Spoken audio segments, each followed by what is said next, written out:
Syro Malabar സഭയുടെ ബഹുമാനപ്പെട്ട മെത്രാൻ സിനഡ് മുമ്പാകെ എറണാകുളം അങ്കമാലി അതിരൂപതയിൽ വർഷങ്ങളെ നിലനിൽക്കുന്ന കുർബാന തർക്കം സമാധാനപരമായി പരിഹരിച്ചെന്ന് പാംപ്ലാനി അവകാശപ്പെടുന്നു. കഴിഞ്ഞ ദിവസത്തെ സംഭവങ്ങൾ ഇങ്ങനെയാണ്. ചർച്ചയിൽ നേരത്തെ തെറ്റായ തീരുമാനം മാർപ്പാപ്പ എൻഡോഴ്സ് ചെയ്യുക മാത്രമാണ് ചെയ്തതെന്നും ഇപ്പോൾ എല്ലാം മാർപ്പാപ്പയ്ക്ക് വ്യക്തമായി അറിയാമെന്നും ഇവിടെ തന്നെ പ്രശ്നങ്ങൾ പരിഹരിക്കാൻ അനുവാദം നൽകി എന്നുമൊക്കെയാണ് പറയുന്നത്. യഥാർത്ഥത്തിൽ ഒന്നും ഇവിടെ പരിഹരിക്കപ്പെട്ടിട്ടില്ല. ഈ വസ്തുത സിറോ മലബാർ സിനഡിലെ പിതാക്കന്മാരെങ്കിലും അറിഞ്ഞിരിക്കണം. ഞായറാഴ്ചകളിലും മറ്റ് കടമുള്ള ദിവസങ്ങളിലും 3:30 ഒരു ഏകീകൃത കുർബാന കൊണ്ട് ഉള്ള കാലം സഭാ വിശ്വാസികൾ മുന്നോട്ട് പോകണമെന്നാണ് പാംപ്ലാനി ആവശ്യപ്പെട്ടിരിക്കുന്നത്. വിശ്വാസികൾക്ക് വിശുദ്ധ കുർബാനയ്ക്കൊപ്പം ലഭിക്കേണ്ട മറ്റ് കൂദാശകൾക്കും പ്രത്യേകിച്ച് മരണാനന്തര ചടങ്ങുകൾക്കും എന്താണ് പരിഹാരമെന്ന് പാംപ്ലാനി പിതാവിൻ്റെ മാർഗരേഖയിൽ ഒന്നും പറയുന്നില്ല. ഈ മാർഗരേഖ അനുസരിച്ച് ഒരു ഏകീകൃത കുർബാന പോലും അർപ്പിക്കാത്ത അനേകം വൈദികർ ഇപ്പോഴും സഭയിലുണ്ട്. പല പള്ളികളിലും ഏകീകൃത രീതിയിൽ ഒരു വിശുദ്ധ കുർബാന തുടങ്ങിയിട്ട് ഒരറിയിപ്പുമില്ലാതെ വിശുദ്ധ കുർബാന നിർത്തിയ പള്ളികളുമുണ്ട്. ഇത്തരം വിഷയങ്ങൾ പാംപ്ലാനി പിതാവിനെ അറിയിച്ചുവെങ്കിലും വിശ്വാസികൾക്ക് ഒരു നടപടിയും ഇതേവരെ കാണാനുമായിട്ടില്ല. ഈ മാർഗരേഖ സഭ നിഷ്കർഷിക്കുന്ന വിധത്തിലുള്ള കൂദാശ ജീവിതം വിശ്വാസിക്ക് നിഷേധിക്കുന്നത് തന്നെയാണ്.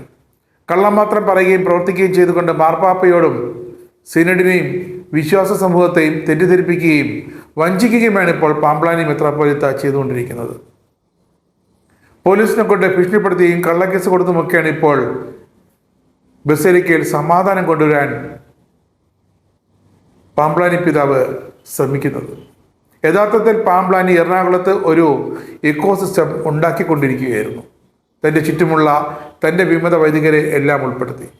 ഇത്രകാലം വിമതരെ സഹായിച്ചും പ്രണയിപ്പിച്ചും താൻ എന്തിനും പോകുന്ന പ്രശ്ന പരിഹാരകൻ ആണെന്ന ധാരണ എല്ലായിടത്തും തലശ്ശേരിയിലായാലും ചങ്ങനാശ്ശേരിയിലായാലും എറണാകുളത്തായാലും ഉണ്ടാക്കിയെടുത്തു. പാംപ്ലാനിയുടെ വിമത സ്നേഹം ഇന്നോ ഇന്നലെ തുടങ്ങിയതല്ല. 2019 പാംപ്ലാനി വിമത പാതിരെ പിന്തുണച്ച് പരസ്യമായി രംഗത്ത് വന്നിരുന്നു. അപ്പോൾ ഇവർക്ക് വേണ്ടി എല്ലാ സഹായം ചെയ്തു കൊടുക്കാൻ താനുണ്ടെന്നും ഇവരാരും സഭയുടെ നാശം ആഗ്രഹിക്കുന്നവരല്ല എന്നും വ്യക്തമായി തുറന്നു പറഞ്ഞ് ന്യായീകരിച്ച് ഇവരെ തൻ്റെ അനുകൂലികളായി മാറ്റുകയായിരുന്നു. കുരിയ നടപടികൾ എടുത്തു തുടങ്ങിയപ്പോൾ പൊഴുതിനെ എറണാകുളത്തിന് നിയന്ത്രണം പാംപ്ലാനി ഏറ്റെടുത്തു. അന്നു മുതൽ ഇന്നുവരെ സഭയുടെ മുമ്പോട്ടുള്ള പോക്ക് മുടിക്കുന്ന ഒരു നീക്കമാണ് എല്ലായിടത്തും ഉണ്ടായിട്ടുള്ളത്.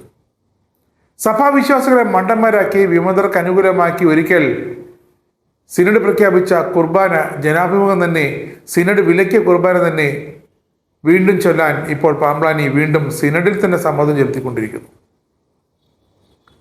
മുൻകാലങ്ങളിൽ സിനഡ് പറഞ്ഞതാണ് ജനാഭിമുഖ കുർബാന പാടില്ല എന്ന്, ഏകീകൃതം അൾത്താര അഭിമുഖം തന്നെ വേണമെന്ന്.